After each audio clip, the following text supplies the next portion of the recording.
warahmatullahi wabarakatuh. Inna hamdalillah wa syukru ala nikmatillah wa la hawla wa la quwata illa billah, amma ba'du. Marilah sama-sama kita mensyukuri nikmat Allah Subhanahu wa ta'ala yang telah diberikan kepada kita. Karena itu bukti rasa terima kasih kita kepada Allah Subhanahu wa ta'ala. Salawat dan salam kita kirimkan kepada junjungan Nabi besar kita Muhammad sallallahu alaihi wasallam. Allahumma shalli ala Sayyidina Muhammad wa ala ali Sayyidina Muhammad. Para pendengar yang dimuliakan oleh Allah Subhanahu wa ta'ala,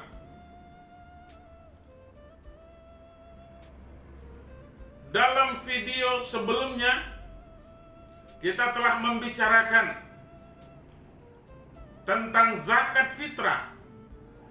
Apa itu zakat fitrah? Kapan zakat fitrah itu harus kita bayar? Apa hukumnya bagi kita? Berapa jumlah yang harus kita tunaikan? Dan kepada siapa harus kita berikan?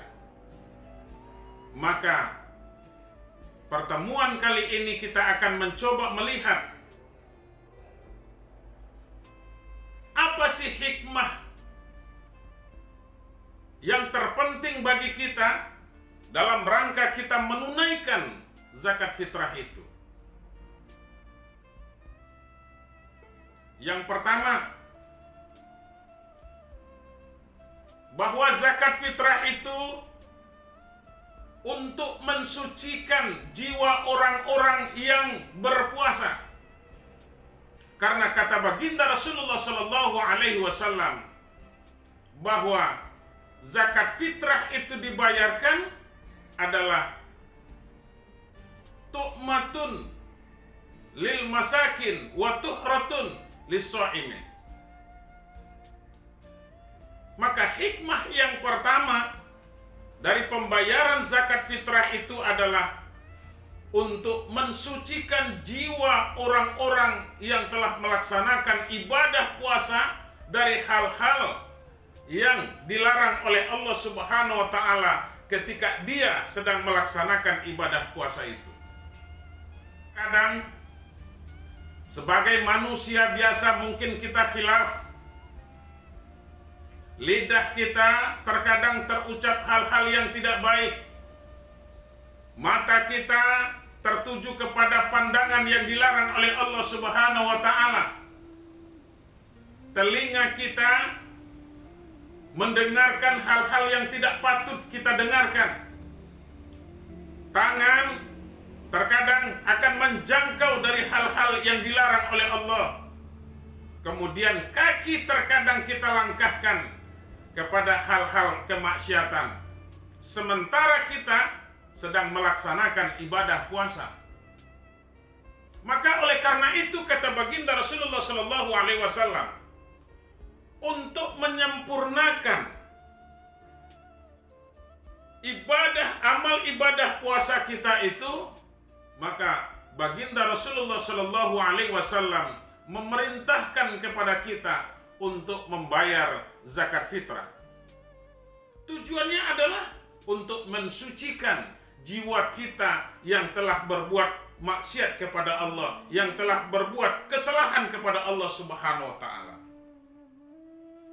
Di samping tentunya kita harus banyak beristighfar kepada Allah Subhanahu wa ta'ala, meminta ampun kepada Allah di bulan suci Ramadan.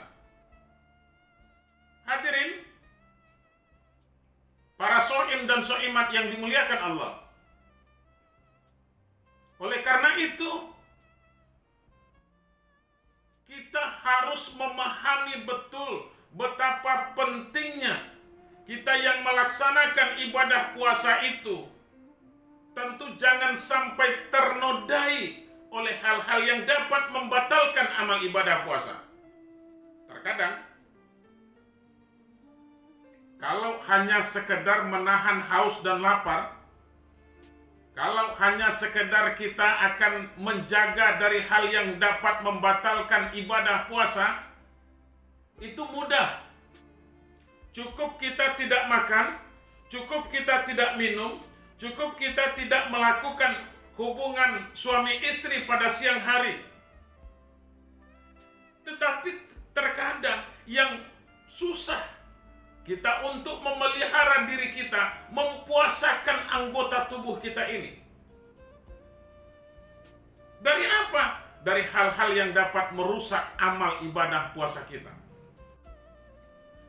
Nah, makanya zakat fitrah salah satu hikmahnya adalah untuk mensucikan jiwa-jiwa kita, untuk mensucikan jiwa-jiwa orang yang melaksanakan ibadah puasa dari hal-hal yang dapat membatalkan amal ibadah puasanya.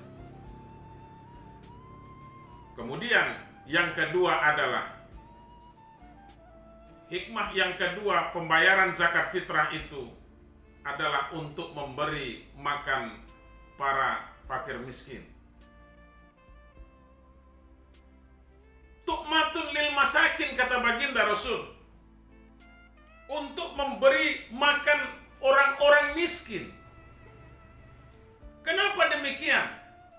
Karena salah satu hikmah puasa itu adalah agar kita merasakan apa yang dirasakan oleh fakir miskin, apa yang dirasakan oleh orang yang tidak mempunyai kemampuan di bidang perekonomian, yang makan saja sulit terkadang.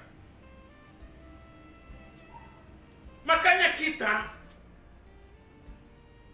melaksanakan ibadah puasa agar kita juga bisa merasakan rasa lapar yang seperti yang dirasakan oleh fakir miskin itu.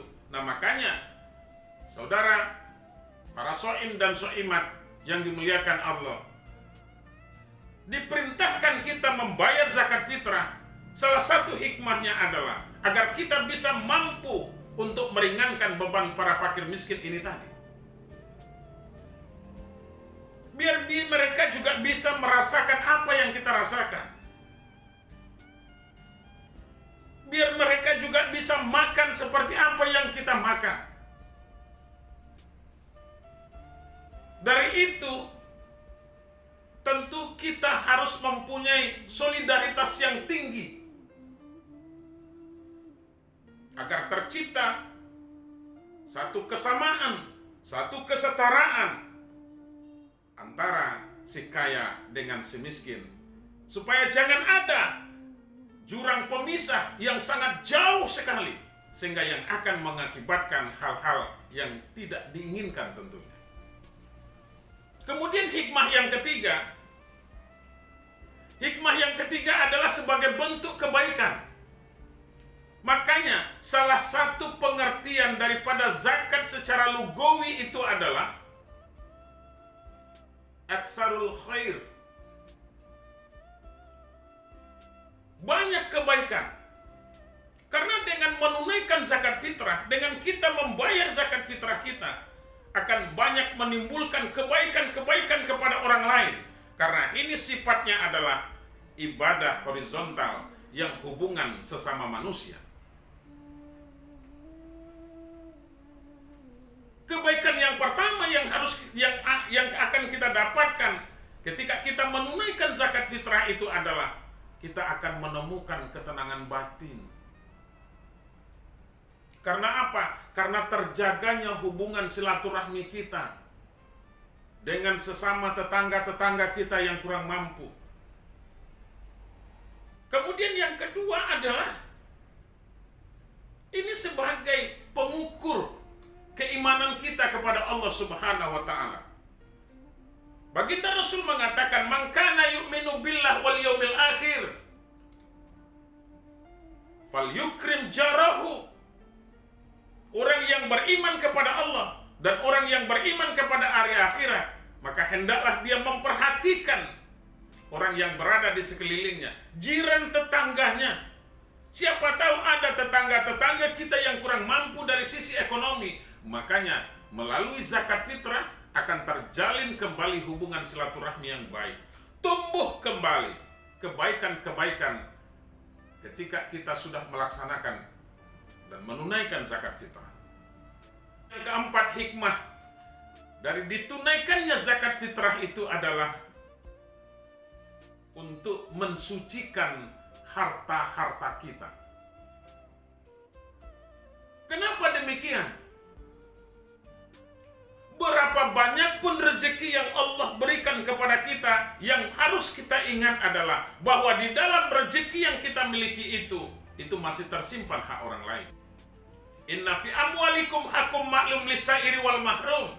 Kata Allah di dalam Al-Quran, di dalam harta kamu itu masih ada tersimpan hak orang lain. Hak siapa itu? Hak orang yang meminta-minta dan hak orang yang tidak mempunyai apa-apa.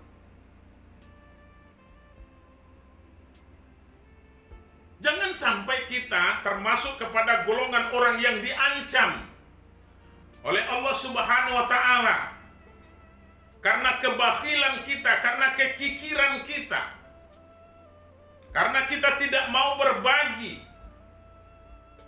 Maka di dalam Islam itu dikatakan orang yang bakhil, orang yang kikir, orang yang pelit. Maka Allah mengatakan, wala yahsabanna allazina yabkhaluna bima atahumullah min fadlih wa khairul lakum bal huwa syarrul lakum sayutawwaquna ma bakhilu bihi yaumal qiyamah. Jangan sekali-kali kamu mengira bahwa apa yang telah Allah berikan kepada kamu berbentuk rezeki, kemudian kamu memiliki sifat bakhil, kamu mempunyai sifat kikir, dan kamu mengira itu yang terbaik bagi kamu. Akan tetapi kata Allah, itulah satu perbuatan yang sangat dibenci oleh Allah. Sayutawwaquna ma bakhilu bihi yaumal qiyamah. Maka nanti Allah akan mengalungkan dari apa yang kita kikirkan nanti di hari kiamat. Maka sucikan harta kita dengan zakat, sucikan harta kita dengan infak dan sedekah. Amfiku mimma rozaqnakum, kata Allah di dalam Al-Quran. Banyak sekali ayat itu kita jumpai. Belanjakan sebagian rezeki yang telah Allah berikan kepada kamu di jalan Allah. Salah satunya dengan berbagi tentunya. Dan di bulan Ramadan ini, maka kita diwajibkan untuk membayar zakat fitrah. Karena apa? Karena hikmahnya adalah untuk mensucikan, di samping diri kita yang akan disucikan, harta kita juga akan dibersihkan dengan mengeluarkan zakat itu. Kemudian apa lagi hikmah yang kelima? Dari menunaikan zakat fitrah itu, hikmah yang kelima adalah sebagai bentuk rasa kesyukuran kita kepada Allah Subhanahu wa Ta'ala. Allah titipkan kepada kita, dan silakan manfaatkan, tapi ingat kata Allah, belanjakan sebagiannya di jalan Allah. Dan dengan mengeluarkan zakat fitrah itu, ini merupakan bentuk rasa syukur kita kepada Allah, bentuk rasa terima kasih kita kepada Allah Subhanahu wa Ta'ala. Ingat, Allah mengatakan di dalam Al-Quran, la in syakartum la azidannakum wa la in kafartum inna azabi lasyadid. Kalau kamu mau, kalau kamu pandai, kalau kamu ingin berterima kasih kepada Allah terhadap apa yang telah Allah berikan kepada kamu, kata Allah, la azidannakum, niscaya akan aku tambah. Ketika kita diberikan nikmat keluar dari mulut kita, umpamanya ucapan alhamdulillahirabbil alamin, kemudian di dalam hati kita akan muncul rasa keyakinan bahwa yang memberi rezeki itu adalah Allah. Dari anggota tubuh kita nanti menunjukkan rasa kesyukuran lagi dengan memperbanyak ubudiyah kita kepada Allah Subhanahu wa Ta'ala. Maka la azidannakum, kata Allah, niscaya akan aku tambah nikmat itu, niscaya akan aku tambah rezeki itu. Wala in kafartum inna azabi lasyadid. Tapi kamu harus ingat, kata Allah, ketika kamu tidak mau mensyukuri terhadap apa yang telah Allah berikan kepada kamu, inna azabi lasyadid, maka Allah akan memberikan azab yang sangat pedih, azab yang bersangatan. mulai dari kehidupan dunia ini sampai nanti ke akhirat, alam kubur juga yang akan kita tempuh. Di situ sudah banyak azab Allah yang akan kita terima. Bukti sudah banyak. Makanya ketika Buya Hamka mengatakan alam terkembang jadi guru, banyak diperlihatkan oleh Allah Subhanahu wa taala kepada kita betapa bencana-bencana yang diturunkan oleh Allah itu bentuk teguran dari Allah. Karena apa? Karena sudah banyak yang lupa kepada Allah, banyak yang sudah tidak mau berterima kasih kepada Allah Subhanahu wa taala. Mari kita sadari